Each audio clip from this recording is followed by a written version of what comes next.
Welcome to Headline Hub Updates. Subscribe and press the bell icon for more updates. On the morning of October 4th, 2025, the world awoke to breaking news that would send shockwaves through the international community. Chinese vessels had surrounded Scarborough Shoal, a flashpoint in the long simmering dispute over the South China Sea. The images were unmistakable. A formidable armada of Chinese Coast Guard ships, their white hulls gleaming in the early light, forming a blockade around the contested reef. This sudden move ignited a full-blown crisis in the South China Sea. On the water, the Philippine Coast Guard's flagship, BRP Gabriela Silang, found itself encircled by a swarm of Chinese cutters and militia boats, a stark and intimidating show of force. The standoff was tense, with both sides maneuvering for position, their crews on high alert, every gesture and radio call loaded with meaning. Over the crackle of radios, Chinese authorities issued stern warnings, demanding the Filipinos vacate what Beijing insisted was indisputable Chinese territory. The Filipino crew, though outnumbered and facing overwhelming odds, stood firm. Their resolve was clear. They would not abandon their post, determined to assert their nation's sovereignty in the face of mounting pressure. Each moment on deck was a test of nerves and national pride. Chinese rubber boats zipped across the turquoise lagoon, weaving between larger vessels and heightening the tension of a standoff that threatened to spiral out of control. This was no random encounter. It came just days after China's controversial declaration of the Wangan Island National Nature Reserve, a move that unilaterally absorbed Scarborough Shoal into its claimed territory. The world watched as the situation teetered on the edge of escalation, with every maneuver scrutinized by military analysts and diplomats alike. For Manila, this was a brazen act of annexation, thinly veiled as environmental stewardship. The Chinese fleet's overwhelming presence enforced that claim, sending a clear message that Beijing was prepared to use force to defend its interests. Around the globe, embassies issued urgent calls for restraint. But the gears of confrontation were already turning. Environmental groups protested, warning that the fragile ecosystem of the shoal was now caught in the crossfire of great power rivalry. On the bridge of the Gabriela Silang, the Philippine captain's orders were clear and unwavering: do not escalate, but do not retreat. The crew braced themselves for whatever might come next, knowing that their actions could shape the fate of the region. Every decision was fraught with risk, every command a balance between courage and caution. As the sun beat down on the steel decks and the tropical heat shimmered on the horizon, the world held its breath. The tension was palpable, as thick as the humid air. The showdown at Scarborough Shoal had begun, and its outcome would reverberate far beyond these contested waters, shaping the future of the South China Sea and the balance of power in Asia. Manila's response was swift, a formal protest rejecting China's nature reserve as a violation of international law and Philippine sovereignty. The protest cited the 2016 Arbitral Award, which invalidated China's 9-dash line and affirmed Scarborough Shoal as a traditional fishing ground for all. Philippine officials called out Beijing's hypocrisy, claiming environmental protection while causing massive reef damage elsewhere. Manila argued that true conservation requires cooperation, not unilateral control. The protest was more than paperwork. It was a declaration that the Philippines would not accept China's creeping expansion. By drawing a line in the sand, Manila set the stage for a major international incident. The world was now watching as the dispute escalated from bureaucratic maneuver to global flashpoint. For Filipinos, Scarborough Shoal, Bajo de Masinloc, is a birthright woven into centuries of history and daily life. Just 124 nautical miles from Luzon, it's a lifeline for coastal communities, providing shelter and sustenance for generations. The 2016 Arbitral Award confirmed the shoal lies within the Philippines' exclusive economic zone, granting sovereign rights over its resources. Ancient maps and lived tradition reinforce the Filipino claim, countering China's narrative of ancient discovery. The loss of access since 2012 has devastated local livelihoods and wounded national pride. For the Philippines, Bajo de Masinloc is not just a legal claim, it's a symbol of sovereignty and identity. Filipino defense officials see a familiar pattern at Scarborough Shoal, one that began at Mischief Reef in 1995. What started as fishermen's shelters became a sprawling Chinese military base, complete with runways and warships. Now, China's nature reserve at Scarborough Shoal looks like the first step in another creeping occupation.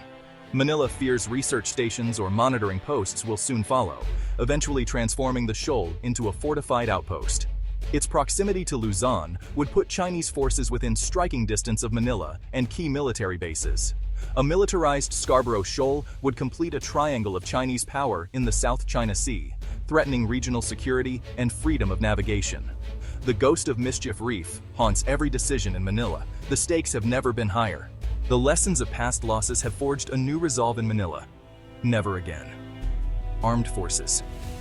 Chief General Bronner declared, "We will not lose another inch of our territory." This is more than rhetoric. It's a shift to assertive transparency and external defense.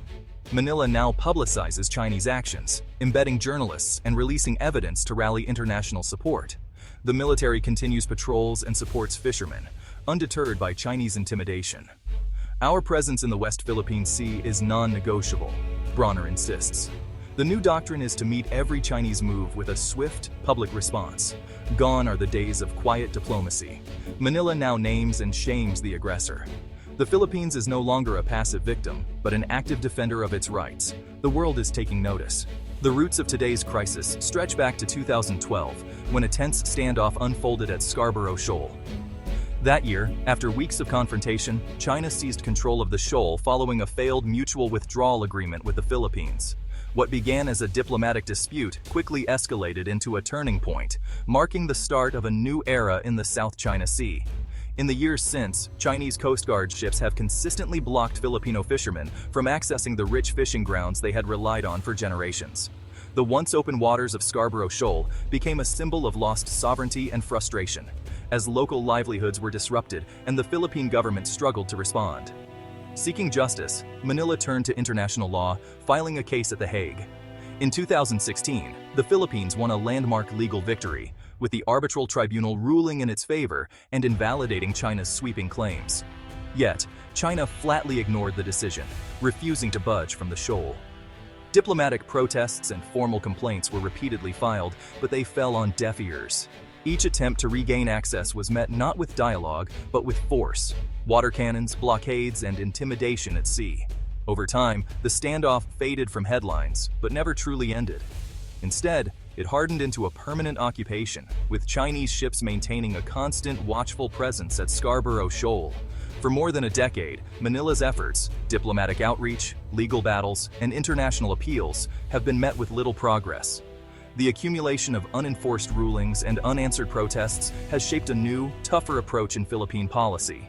The hard lesson learned: legal victories, no matter how significant, mean little without the power and resolve to enforce them on the ground or at sea. Now, the Philippines is determined not to repeat the mistakes of the past. Leaders are strengthening alliances, modernizing defenses, and preparing for a more assertive stance.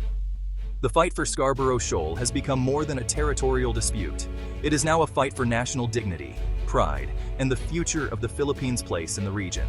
Beijing claims its nature reserve is about environmental protection, but few are convinced. China's record in the South China Sea is one of massive reef destruction and overfishing, not conservation. The green narrative is seen as a pretext for strategic control, giving China legal cover to exclude Filipinos. Critics call it lawfare, using environmentalism to mask expansion. Where China wants to expand, environmental rules are invoked. Where it wants to build, they're ignored. The world sees through the hypocrisy. The Scarborough Shoal crisis has triggered a surge in military activity. China launched large-scale drills, flexing its naval and air power in the South China Sea. The Philippines responded by deepening alliances, expanding joint exercises with the United States and regional partners. Balikatan drills now focus on maritime defense, sending a clear message of deterrence.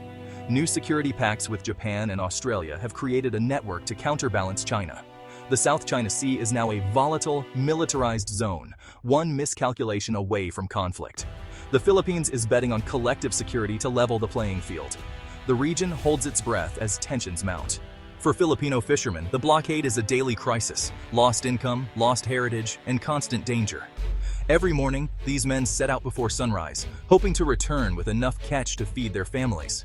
But now, their traditional fishing grounds are patrolled by foreign vessels, and the threat of confrontation looms over every trip. The sea, once a source of life and community, has become a place of anxiety and uncertainty. Generations of fishermen have relied on these waters, passing down skills and stories, but today, their way of life hangs in the balance. Videos of Chinese harassment fuel national outrage and a rallying cry: "Atin ito," this is ours. These images circulate widely on social media and news broadcasts, igniting anger and a sense of injustice among Filipinos everywhere. The phrase, "Atin Ito," has become more than a slogan. It's a declaration of identity and a demand for respect. Across the country, people are uniting in support of their fishermen, determined to defend what they believe is rightfully theirs. The shoal has become a symbol of sovereignty and resistance, uniting the nation. It's no longer just a remote reef. It's a rallying point for national pride and a test of the country's resolve.